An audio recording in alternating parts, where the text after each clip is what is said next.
अगला क्वेश्चन कह रहा है कि मनसबदारी व्यवस्था के संदर्भ में नीचे दिए गए कथनों पर विचार कीजिए। पहला है कि मनसबदार अपना वेतन राजस्व एकत्र करने वाली भूमि के रूप में पाते थे, जिन्हें हम क्या कहते थे, जागीर। दूसरा है कि मनसबदार इक्तादारों की तरह ही अपनी जागीर पर आश्रित रहते थे एवं उन पर प्रशासन करते थे। उपयुक्त में से कौन सा कथन सत्य है? पहला है कि केवल पहला सही है, दूसरा है कि केवल दूसरा सही है, तीसरा है कि पहला और दूसरा दोनों सही है, और चौथा है कि ना तो पहला सही है या ना तो दूसरा, यानी दोनों में से कोई नहीं।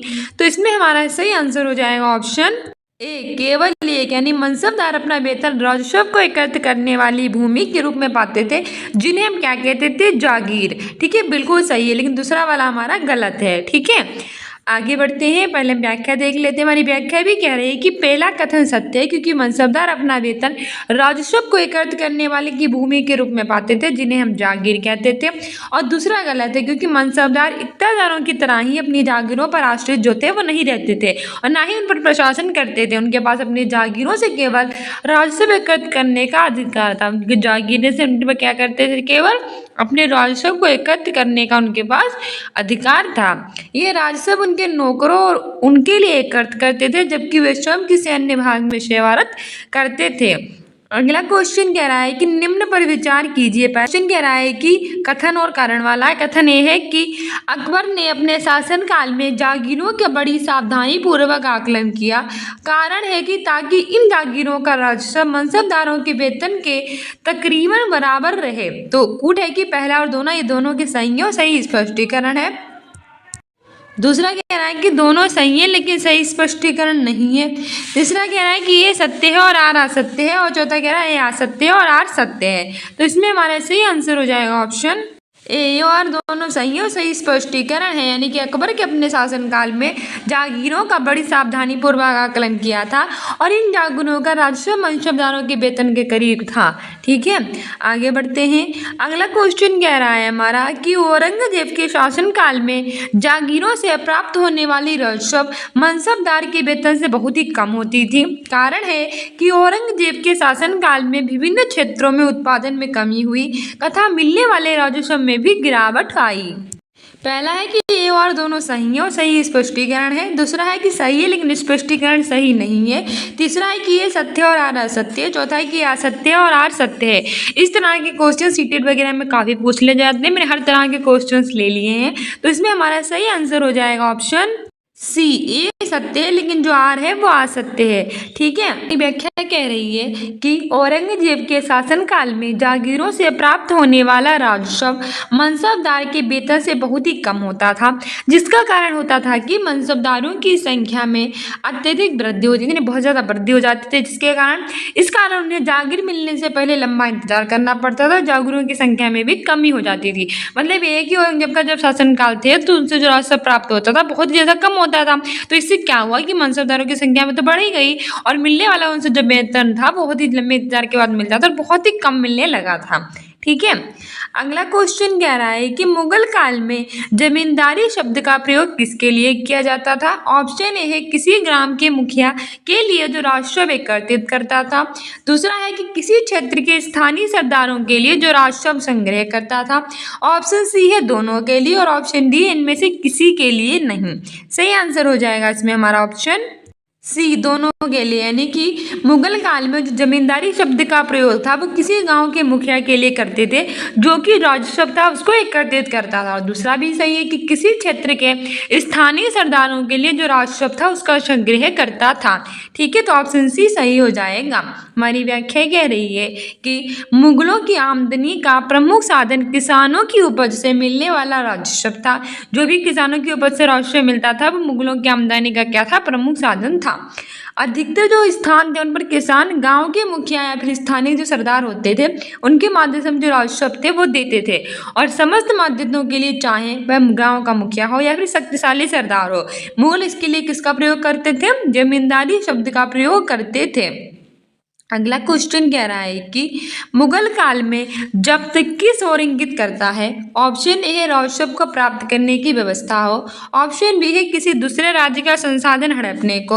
ऑप्शन सी है युद्ध में लूटे हुए सामान के लिए। ऑप्शन डी है इनमें से कोई नहीं। सही आंसर इसमें हमारा हो जाएगा ऑप्शन ए राजस्व को प्राप्त करने की व्यवस्था को मुगल काल में जब्त शब्द की ओर इंगित करता है। मुगल काल में जो जब्त शब्द था वो किसकी ओर इंगित करता था कि राजस्व को प्राप्त करने की व्यवस्था को। ठीक है, हमारी व्याख्या भी कह रही है कि अकबर के राजस्व मंत्री थे, उनका नाम क्या था, टोडरमल था। तो पूछ लेता है कि अकबर के राजस्व मंत्री कौन थे, तो वो टोडरमल थे। उन्होंने 10 साल की काला अवधि के लिए कृषि की पैदावार, कीमतों और कृषि भूमि का सावधानी पूर्वक सर्वेक्षण किया था। उन्होंने क्या किया था टोडरमल ने 10 साल की अवधि में कि कृषि की पैदावार कैसी होती है, क्या उसकी कीमतें, भूमि का कैसे क्या किया जाता है, उन सभी का सावधानी पूर्वक सर्वेक्षण था वो किया था, सर्वे किया था। इन्हीं आंकड़ों के आधार पर प्रत्येक फसल पर नगद के रूप में कर यानी राजस्व जो होता है उसको निश्चित कर देता है और प्रत्येक प्रांत को राजस्व मंडलों में बांट दिया गया और हर फसल की राजस्व दर की अलग सूची बनाई गई, अलग अलग सूची बना दी गई और उसको हमने व्यवस्था में क्या कहा गया, जब्त कहा गया। ठीक है, जब्त व्यवस्था गुजरात और बंगाल जैसे प्रांतों में संभव नहीं हो पाएगी।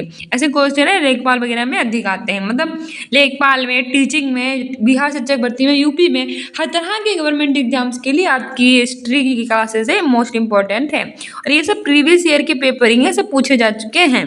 अगला क्वेश्चन कह रहा है कि अकबर के शासनकाल के इतिहास से संबंधित विवरण निम्न में से किस पुस्तक में मिलता है।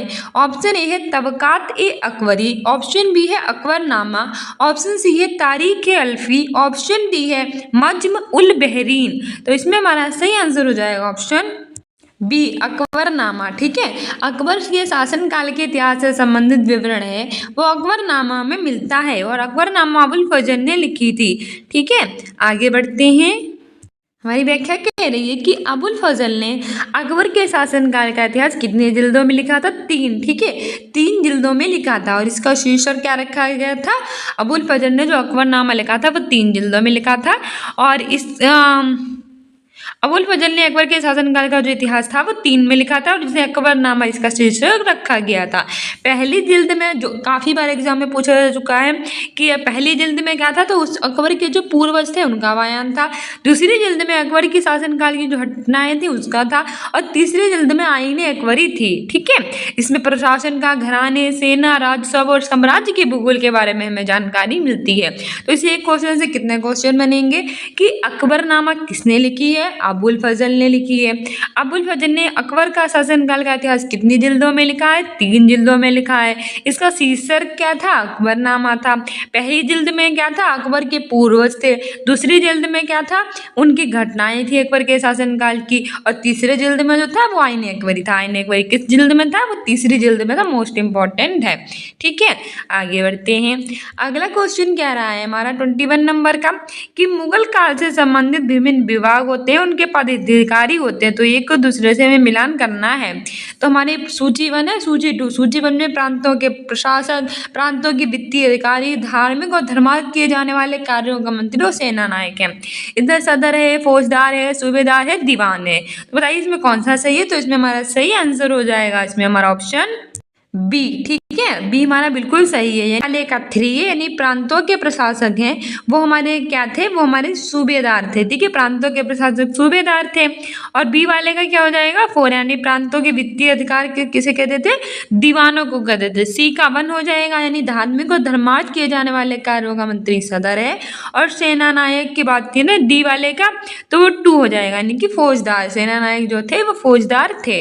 इस तरह से ऑप्शन बी सही हो जाएगा। हमारी व्याख्या भी देख लेते हैं। हमारी व्याख्या कह रही है कि जो प्रशासन है उनके प्रमुख लक्षणों को अकबर ने निर्धारित किया था और इसका विस्तृत वर्णन किसमें मिलता है, अबुल फजल की अकबरनामा विशेषकर आईने अकबरी में मिलता है। ठीक है, अबुल फजल के अनुसार साम्राज्य जो था वो कितने प्रांतों में बटा था, अलग अलग कई सारे प्रांत थे उसमें बटा था, जिन्हें क्या कहते थे, जिन्हें हम सूबा कहते थे। क्या कहते थे, सूबा। और सूबों के प्रशासकों को क्या कहते थे, सूबेदार। सूबों के जो प्रशासक थे उन्हें कहते थे सूबेदार। ठीक है, जैसे कि फौजदार थे उन्हें सेना नायक, कोतवाल को नगर का पुलिस अधिकारी और बक्सी को सैनिक वेतन अधिकारी। तो ये भी याद कर लेना, ये भी पूछा जाता है। आगे बढ़ते हैं। अगला क्वेश्चन कह रहा है कि निम्न कथनों पर विचार हमें करना है, जरा विचार कर लेते हैं।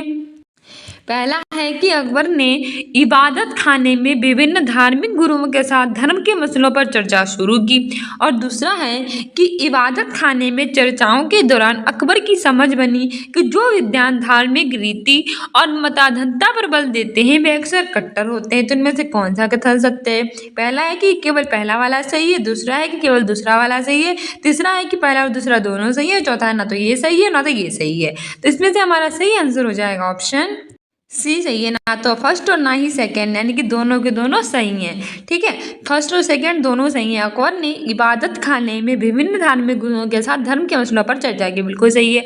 अकबर ने जो धर्म के मसलों पर चर्चा की थी विभिन्न अलग अलग धर्म गुरुओं के साथ, कहाँ की थी? इबादत खाने में की थी। ठीक है, और इबादत खाने में चर्चाओं के दौरान अकबर की ये समझ बनी कि जो विद्वान होते हैं वह धार्मिक रीति और मताधनता पर बल देते हैं, वे अक्सर कैसे होते हैं? वो अक्सर होते हैं कट्टर। ठीक है, आगे बढ़ते हैं। अगला क्वेश्चन कह रहा है कि पहले व्याख्या देख लो।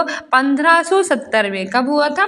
1570, यानी कि 1570 में जब अकबर फतेहपुर सीकरी में था तो उसने रोमन कैथोलिक के पादरियों, जरथुस्त्र धर्म के अनुयायियों, उलेमाओं, ब्राह्मणों के साथ धर्म के मामलों पर क्या की थी? चर्चा जो थी वो स्टार्ट की थी। ये चर्चाएं इबादत खाने में होती थी और इन्हीं विचार विमर्शों के अकबर की क्या बन गई थी? समझ। जो विद्वान धार्मिक रीति और मताधनता पर क्या कहते थे? बल। वे अक्सर कट्टर होते थे। उनकी शिक्षाएं प्रजा के बीच विभाजन और असमंजस को पैदा करती थी। यही अनुभव अकबर को सुलह कुल या फिर सर्वत्र शांति के विचार की ओर ले आया था। आगे बढ़ते हैं। अगला क्वेश्चन कह रहा है कि अकबर के सुलह कुल के विचारों पर आधारित शासन दृष्टि बनाने में अकबर की मदद किसने की थी? ऑप्शन ए है अबुल फजल, ऑप्शन बी है फैजी, ऑप्शन सी है हरविजय सूरी, ऑप्शन डी है बदायूनी। सही आंसर इसमें हमारा हो जाएगा ऑप्शन ए अबुल फजल। ठीक है, अकबर के सुलह कुल के विचारों पर आधारित जो शासन दृष्टि बनाने में अकबर की मदद थी वो अबुल फजल ने की थी। अबुल फजल ने इसका कितने भागों में बांटा था अकबर के इतिहास को? 3 भागों में। अकबरनामा जिसे कहते थे। ठीक है, और थर्ड वाला था उसे आईने अकबरी कहते थे। आगे बढ़ते हैं। हमारी अगला क्वेश्चन कह रहा है कि शेर शाह ने निम्न में से किन किन युद्धों में हुमायूं को पराजित किया था? जो शेर शाह था उसने हुमायूं को पराजित किया था, पर कौन कौन से युद्धों में? ऑप्शन ए है चौसा का युद्ध, ऑप्शन बी है बिलग्राम या कन्नौज का युद्ध, ऑप्शन सी है देहरिया का युद्ध।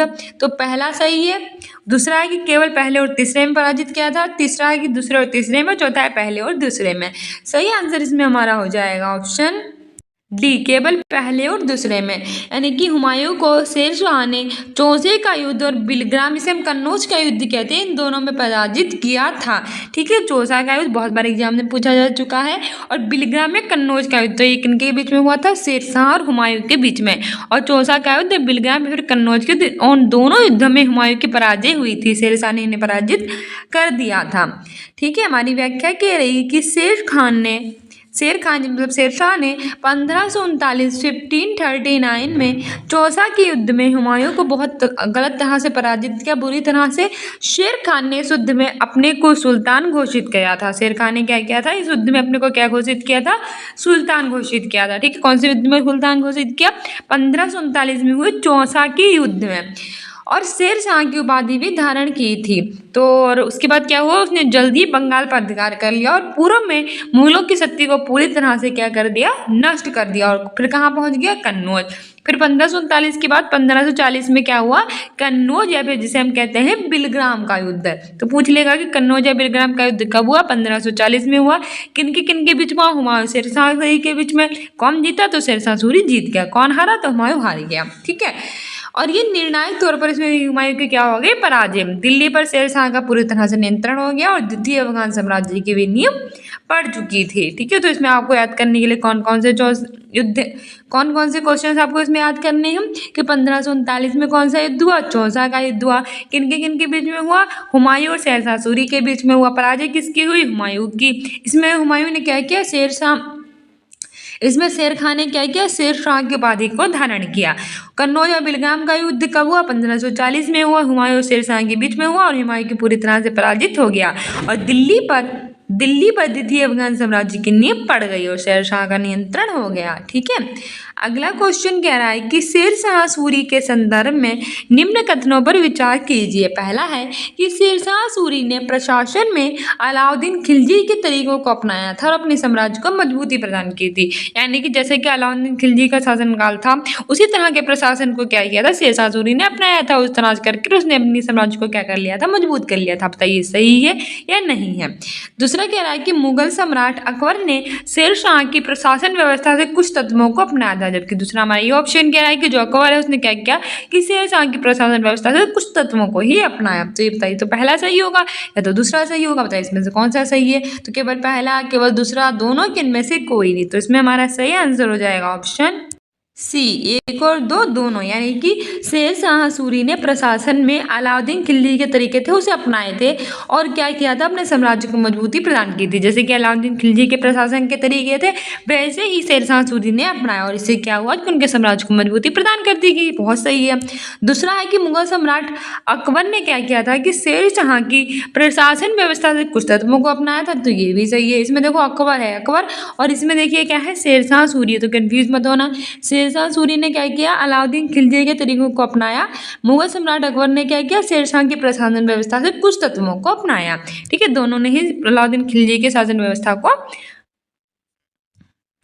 देखिए। ठीक है, क्या हुआ, इसमें शेरशाह सूरी ने अलाउद्दीन खिलजी के तरीकों को अपनाया और इसमें अकबर ने शेरशाह की प्रशासन व्यवस्था को अपनाया। ठीक है, आगे बढ़ते हैं। मैंने व्याख्या कह रही है कि शेरशाह ने क्या किया कि प्रशासनिक सुधार के लिए राज्य के हित की रक्षा करने के लिए प्रजा के उद्धार और रूपांतरण दोनों को समान महत्व दिया था और इसी के कारण उन्होंने सैन्य और आर्थिक सुधार किए थे। उन्होंने शेरशाह के स्थानीय शासन के सिद्धांत, जिसमें राज्य में कानून व्यवस्था को उत्तम बनाने के दिया था, और शेरशाह ने निष्पक्ष और त्वरित न्याय पर विशेष ध्यान दिया था और इसको भी अकबर ने ग्रहण किया था। आगे बढ़ते हैं। सो हमारा वो 5वां आ गया है शासक और इमारतों के बारे में। जैसे आप जानते हैं हम हिस्ट्री 0 to हीरो सीरीज करा रहे हैं, तो इसमें हमारी पहले से लेकर 4 तक सारी सीरीज हो चुकी है। ना देखिए तो प्लेलिस्ट में जाकर देख लिया, हमने ऑलरेडी इसकी प्लेलिस्ट बना सके हैं। उसके बाद हमारे शासक और इमारतें आएंगी। ये क्या आएंगी, हमारे सारे प्रीवियस ईयर के पेपर हैं जो भी एग्जाम में पूछे गए हैं, जो सीटेट के एग्जाम में पूछे गए हैं, यूपी टेट के एग्जाम में पूछे गए हैं, DSSB की जितनी भी टीचिंग की वैकेंसी है और अदर वैकेंसी भी उन सब में पूछे गए हैं। इसके बाद रीट वगैरह में पूछे गए, क्वेश्चंस का लेवल देख रहा होगा, बिहार शिक्षक भर्ती में पूछे गए। तो मैंने क्या किया कि सारे क्वेश्चंस को एक साथ ले लिया, क्योंकि एक दूसरे में क्या कर लेता है, रिपीट कर लेता है क्वेश्चन।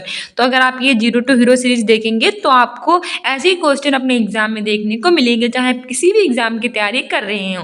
और ये हमारी 0 to हीरो है, आपने स्टार्टिंग से देखी होगी और लास्ट तक अगर आप इसे देखेंगे तो आपको हिस्ट्री के किसी भी प्रकार के क्वेश्चन गलत नहीं होंगे, चाहे वो इजी से इजी हो और चाहे वो हार्ड से हार्ड हो। ठीक है, तो आप ये सीरीज फॉलो कीजिए अपने एग्जाम में बेटर करने के लिए। साथ ही मैंने कम्युनिटी पोस्ट में आपसे पूछा भी था कि आप किसी एग्जाम की तैयारी करना चाहते हैं। मैंने काफ़ी एग्जाम्स के नाम लिए थे, तो उसमें सबसे ज़्यादा वोटिंग जो मिली है वो हमें मिली है सीटेट, वो हमें मिली है अगस्त की सीटेट 2024 को लेकर। लोगों ने कहा है कि 2024 में जो सीटेट होने वाला है आप उसकी प्रिपरेशन करवाइए। ठीक है, और दूसरे नंबर पर रहा है बिहार शिक्षक भर्ती। तो हम ऐसा करेंगे कि सीटेट और बिहार शिक्षक भर्ती दोनों को साथ लेकर ही चलेंगे। ठीक है, दोनों एग्जाम में आपकी हेल्प करेंगे। और फिर मैंने आपसे एक और कम्युनिटी पोस्ट में क्वेश्चन पूछा था कि आपको सीटेट के कैसे पेपर चाहिए, CD पे चाहिए, हिंदी चाहिए, सभी चाहिए, प्रैक्टिस सेट चाहिए कि प्रीवियस ईयर। तो सबसे ज़्यादा हाई वोटिंग है, जो अभी 70% हाई वोटिंग चल रही है, वो किसको मिली है, वो है प्रीवियस ईयर। तो लेकिन बच्चे जो है वो चाहते हैं कि 2024 में जो अगस्त में सीटेट होने वाला है उसकी हम प्रिपरेशन कराएं, उसमें भी सीटेट के प्रीवियस ईयर के कराएं।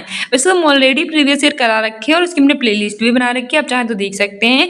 लेकिन बच्चे कह रहे हैं कि दोबारा कराओ, तो ठीक है, कोई दिक्कत नहीं है। जो भी मोस्ट इंपॉर्टेंट प्रीवियस ईयर के पेपर है जो आपके एग्जाम में रिपीट हो सकते हैं, रिपीट तो होते ही हैं। इस बार भी मैंने पेपर देखा था कि काफ़ी क्वेश्चन रिपीट हुए, तो अगर रिपीट नहीं होते तो हम आपको व्याख्या भी कराते हैं, व्याख्या के जो क्वेश्चन है वो रिपीट हो जाते हैं। तो अगर आप ध्यानपूर्वक पढ़ेंगे, आराम से सुनेंगे, हमारी क्लासेस अच्छे से देखेंगे ना, तब भी आपको क्या होगा कि काफ़ी एग्जाम में क्वेश्चन देखने को मिलेंगे। तो हमने कहा ठीक है, जो है वो सीटेट के प्रीवियस ईयर के पेपर जल्दी हम कराना स्टार्ट करेंगे, जिससे आप अगस्त 2024 के सीटेट में बेटर कर सकें। ठीक है, तो आपकी वो सीरीज भी स्टार्ट होगी प्रीवियस ईयर वाली, और प्रैक्टिस सेट भी साथ में थोड़ा बहुत कराते रहेंगे। बच्चों ने प्रैक्टिस सेट की भी मार्क की थी और जो CDP वगैरह वो भी के साथ में ही करते रहेंगे। साथ ही बिहार शिक्षक भर्ती वाले और बच्चे अदर गवर्नमेंट एग्जाम्स की तैयारी करना है उन सब के लिए मोस्ट इंपॉर्टेंट क्वेश्चन लेकर आएंगे। और जो आपकी हिस्ट्री की सीरीज है ये भी हम कराएंगे। साथ ही आप स्टूडेंट्स यूनिक अकेडमी को इंस्टाग्राम स्टूडेंट्स यूनिक 123 के नाम से और फेसबुक पर भी फॉलो कर सकते हैं, जिससे आपको मोस्ट इंपॉर्टेंट क्वेश्चन जो है वो मिल सके और किसी भी एग्जाम से रिलेटेड इंपॉर्टेंट अपडेट्स आती है वो भी आपको मिल सके। ठीक है, और कम्युनिटी पोस्ट में आंसर देते रहा कीजिए, जिससे आपकी करंट अफेयर वगैरह भी सही से कवर हो सके और सुबह 10 बजे कराते भी हैं। सो मिलते हैं अपने नेक्स्ट वीडियो में। Keep loving, keep watching, keep sharing. Thank you, bye.